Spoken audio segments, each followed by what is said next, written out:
Olá, meu nome é Fábio e juntamente com meu colega Geraldo, iremos apresentar a resolução da prova teórica da disciplina de Princípios de Comunicação, graduação em Engenharia Elétrica. Na primeira questão, pede-se que explique graficamente, de forma teórica, qual a largura de banda mínima e máxima de um sinal FM.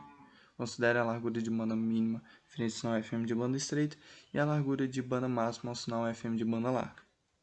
De maneira geral, a largura de banda do sinal FM é dada pela letra B, no qual P deve ser igual a 2 vezes o número de componentes relevantes vezes a frequência da mensagem. A largura de banda mínima, quando se refere ao sinal FM de banda estreita, ou seja, com beta muito menor que 1, beta significa índice de modulação muito menor que 1, tem-se que a largura de banda mínima será igual a 2 vezes W, qual W é a frequência da mensagem. Com isso, terá-se apenas um componente relevante, no qual é necessário para a transmissão do sinal. Com isso, não é possível ter uma banda menor do que 2 vezes a frequência da mensagem, pois assim não seria possível transmiti-la. Com isso, ele resulta, esse tipo de banda estreita, é muito utilizado em radioamadores de comunicação entre policiais e bombeiros, resulta-se em um espectro com apenas um par de bandas laterais. Nesse caso, esse par é representado por essas frequências que estão deslocadas, mas essa está a 180 graus em relação a essa. E aqui está a frequência central, que o deslocamento entre elas, o qual forma um par. Este é a banda estreita, a representação da banda estreita. Agora, passando para a representação da largura da banda máxima, ou seja, quando se refere ao sinal FM de banda larga, com índice de modulação muito maior que 1, tem-se que o número máximo de componentes relevantes vai ser igual ao índice de modulação. Com isso, a largura de banda máxima é aproximadamente 2 vezes o índice de modulação vezes a frequência da mensagem. O índice de modulação também pode ser obtido através da variação da frequência sobre a frequência da mensagem. Com isso, tem-se de forma mais aproximada que a banda máxima pode ser igual a 2 vezes a variação da frequência. Já pela fórmula de Carson, obtém-se aproximação melhor, no qual a largura de banda máxima será, no qual conseguirá, de forma teórica, a largura ela é infinita, porém ela tem, teoricamente, porém fisicamente ela tem que ter uma limitação. E pela forma de Carson, ela tem-se que a largura de banda máxima é 2 vezes a variação da frequência, vezes 1 mais 1 sobre o índice de modulação, o qual também pode ser representado de forma mais simplificada que o índice de a largura de banda máxima será 2 vezes a frequência da mensagem vezes beta mais 1, ou seja, índice de modulação mais 1. E aqui está representado o espectro no questão da banda larga. Se vê que é diferente da banda estreita, esse espectro ele representa mais pares de bandas laterais. Esse tipo de sinal FM de banda larga é utilizado na radiodifusão e que é possível perceber a frequência central e os pares, nesse caso 3 pares. Bom, partindo para a questão 2, tem-se que a frequência da portadora em um modulador FM é igual a 1 MHz e a sensibilidade de frequência KF é igual a 40 kHz por volt. Considere um sinal modulador M de T igual a quociente de 2π F0T, em que F0 é igual a 5 kHz. No item A, pede-se que determine o desvio máximo de frequência do sinal FM. O desvio máximo ele é obtido através da sensibilidade de frequência com amplitude sinal. Basta multiplicar esses dois valores. E ele é representado por ΔF. Porém, pelo fato de nossa amplitude, AM, o AM ser 1, então o ΔF, que é o desvio máximo, será igual a KF, no caso 40 kHz. Portanto, logo, a frequência mínima será de 960 kHz e a frequência máxima será de 1040 kHz. No item B, pede-se que determine o índice de modulação do sinal FM. Por isso, basta-se ter o valor obtido no item A, que é o desvio máximo, e dividi-lo pelo F0, no qual foi dado no enunciado, e obtém-se que o índice de modulação FM do sinal é 8. Esse índice será muito importante para esboçar o espectro de amplitude do sinal FM, no qual foi pedido no item C. Bom, o item C ele foi feito no Excel. Além disso, coloquei os itens A e B aqui para ser calculado de forma automática, caso mude algum valor. E para a representação do espectro de amplitude, foi utilizada a tabela que contém os valores encontrados na função Bessel. E para a sua representação, foi necessário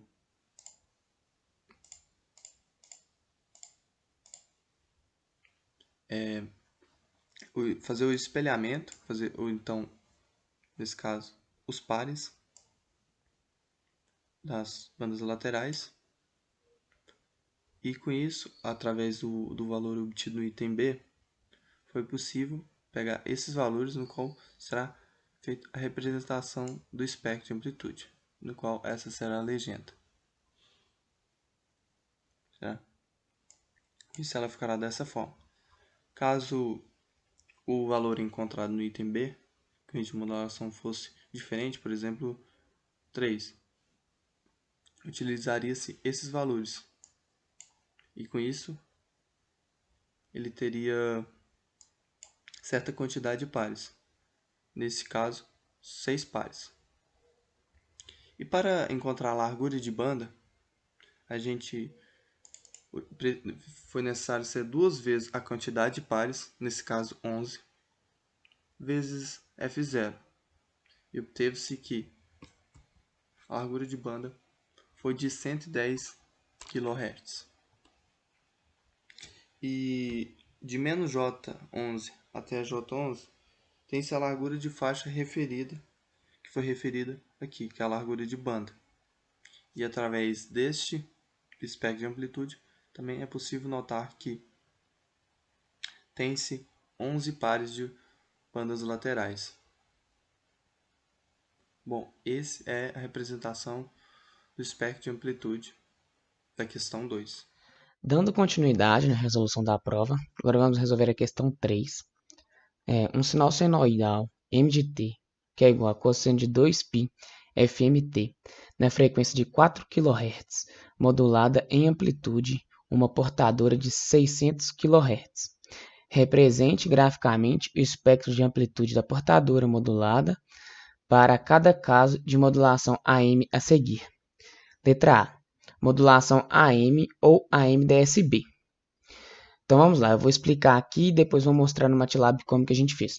Primeiro, na AM-DSB, a gente tem que declarar o nosso sinal M de T, depois declarar o nosso sinal da portadora, e na hora que a gente for modular, a gente tem que pegar o nosso sinal da mensagem e somar o nível DC a ele, para que ele possa ficar acima do eixo do zero, para a gente conseguir modular certinho. Depois a gente vai aplicar uma transformada de Fourier e vamos plotar o espectro de amplitude e mostrar. Vamos para o MATLAB agora. Vou rodar e vou mostrar para vocês o código Então, aqui a gente declarou a nossa frequência do sinal, a nossa frequência da portadora, o nosso intervalo de amostragem, o nosso tempo de duração, a geração dos nossos dois sinais. Aqui a gente passou pela transformada de Fourier. Aqui nós fizemos a multiplicação da nossa mensagem mais 1, que é o nosso nível DC, pela nossa portadora, no qual a gente fez a modulação. Depois pegamos e passamos a modulação para um FFT Shift, e FFT, que é a transformada de Fourier, e recentralizamos ela. E aqui a gente só plotou os nossos gráficos. Eu vou mostrar para vocês aqui agora. Esse é o nosso sinal da mensagem, M de T. Essa daqui é a nossa portadora. Aqui nós temos nosso sinal modulado, podemos observar que ele vai até 2, tá vendo? E a nossa mensagem vai em volta da amplitude dele, aqui, ó. Ele só toca ao 0, ele faz isso, a nossa mensagem faz essa onda. E aqui nós temos o espectro de amplitude. Podemos observar que nosso espectro de amplitude ele está deslocado um para a esquerda e para a direita. Ele tem uma potência alta, que ele passou de 2.500 aqui. E ele está no meio aqui, na nossa frequência da portadora, que é 600K. Podemos observar aqui que ele está em 0,6 vezes 10 a 5, que é 600K. Aí ele vai estar em menos 600K e mais 600K. Aqui a gente colocou no Word bonitinho as curvas para vocês. O espectro de amplitude, a nossa portadora e a nossa mensagem. Agora vamos para a letra B. A letra B é a nossa modulação AM DSBSC. E como funciona essa modulação? Nessa modulação, a gente não precisa de somar o nível DC, mas a gente tem que fazer todo o outro passo a passo. Então, a gente tem que declarar a nossa mensagem, a nossa portadora ainda vai continuar com 600K de frequência. Então, a gente tem que fazer os mesmos passos, porém, a gente não soma mais um. A gente não precisa do nível DC. Então, a gente tem uma potência menor de transmissão. E a gente também aplica o Fourier para a gente mostrar a amplitude. Aqui é o sinal da mensagem, aqui é a nossa portadora e aqui é o nosso sinal de amplitude. Vou mostrar para vocês no MATLAB agora como foi feito. Mesma coisa, definimos a nossa frequência de sinal, a nossa frequência da portadora, nosso tempo de amostragem, declaração de tempo de duração, a geração dos dois sinais. Passamos ela pela Fourier, aqui embaixo, declaramos a nossa portadora, aqui nós multiplicamos a nossa portadora pela mensagem, aqui a gente não soma 1, tá vendo? A gente não tem o nosso nível DC nessa. E aqui a gente plotou os gráficos. Eu vou simular aqui. Como podemos observar, aqui ó, vou passo a passo primeiro. Que a nossa mensagem continuou igualzinha, a mesma mensagem da passada. Aqui a nossa portadora também continuou igual a da questão passada. Porém agora, olha no nosso sinal modulado, ele não vai até 2 mais, ele só vai até 1, porque a gente não soma o nível DC. Então, a nossa potência de transmissão vai ser menor, como vocês podem ver aqui no espectro de amplitude. Está vendo que a nossa frequência, a nossa transmissão agora, a potência, não foi mais até 2.600 mais ou menos, foi até uns 1.500. Então, antes 2.500 e 1.500 agora. Então, a gente tem uma potência menor, por não somar o nível DC. E a gente também consegue observar aqui, ó, que ela também está em 6 e 10 a 5, ou seja, também está na nossa frequência que pediu no enunciado. Agora vamos para a letra C. O que é a letra C? A letra C é a modulação AM-SSB faixa lateral superior. Ela é a mesma coisa da outra, da questão de cima. Porém, a gente aplica um filtro, passa alta nela, porque pediu de faixa lateral superior. E como pediu de faixa lateral superior, ela só vai deixar passar essa parte esquerda, que é a de maior. Então, o filtro vai deixar passar essa parte e essa daqui, gerando assim, na hora que você recentralizar em 0, a sua mensagem certinha.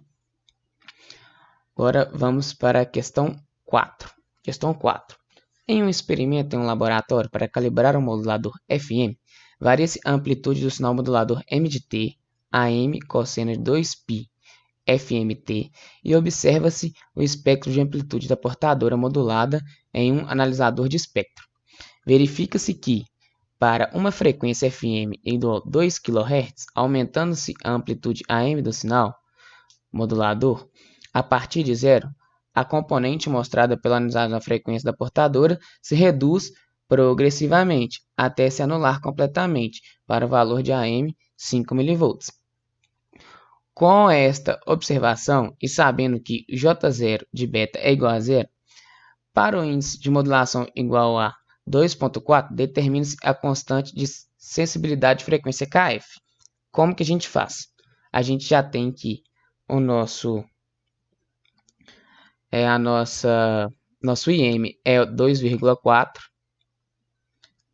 que é o nosso índice de modulação, e a fórmula do índice de modulação é o desvio da frequência sobre a constante de sensibilidade, ΔF, desvio da frequência, KF, constante e sobre FM, no caso, que é a nossa frequência aqui, ó, a nossa frequência. Aí depois que a gente achar o ΔF, que a gente consegue achar o nosso KF. A gente isolou o IM, isolou o ΔF, que a gente tem IM e FM, e conseguimos achar que o nosso ΔM, que é o nosso desvio de frequência, ele é 4.800. Agora, para a gente achar a nossa constante sensibilidade de frequência, a gente precisa de aplicar a nova fórmula, que é a fórmula ΔF, que é a fórmula do KF, no caso, que é a nossa constante de sensibilidade. A fórmula é ΔF dividido por AM. Nós já temos o ΔF, que a gente acabou de calcular, que é o nosso desvio de frequência, que deu 4.800. E nós temos o AM também, que deu no enunciado, que é 5 mV. Então, a gente dividindo 4.800 por 5 mV, deu 960.000 Hz por volts. Agora vamos para B. Explique teórica e graficamente o fenômeno observado no respectivo experimento. Então, vamos lá. O método convencional da modulação é baseado na adição de um sinal base, no qual é multiplicado pela portadora. As características alteradas da onda são, basicamente, a amplitude, fase e frequência, que são só essas coisas que a gente pode mudar. Vamos lá. Agora nós vamos olhar para o nosso IM e ver o que acontece mudando ele. Quando há variação nesse IM, interfere diretamente com o valor máximo, com o desvio máximo da nossa frequência, que ocorre a redução da amplitude da onda. A cada momento que nosso IM se aproxima do nosso 2.4, que foi dado na questão, essa amplitude aumenta.